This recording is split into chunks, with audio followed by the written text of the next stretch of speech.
நான் அடக்கி வைத்த மட்டும் நித்தம் என் கதறுதலினாலே என் எலும்புகள் உலர்ந்து போயிற்று.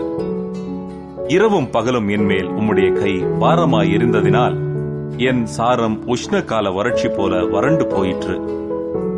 நான் என் அக்கிரமத்தை மறைக்காமல் என் பாவத்தை உமக்கு அறிவித்தேன்.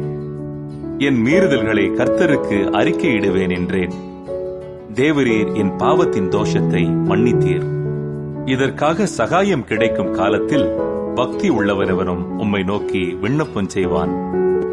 அப்பொழுது மிகுந்த ஜலப்பிரவாகம் வந்தாலும் அது அவனை அணுகாது.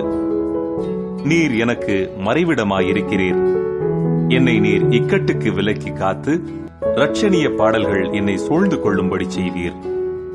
நான் உனக்கு போதித்து நீ நடக்க வேண்டிய வழியை உனக்கு காட்டுவேன். உன்மேல் என் கண்ணை வைத்து உனக்கு ஆலோசனை சொல்லுவேன். ஆமேன், ஆமேன்.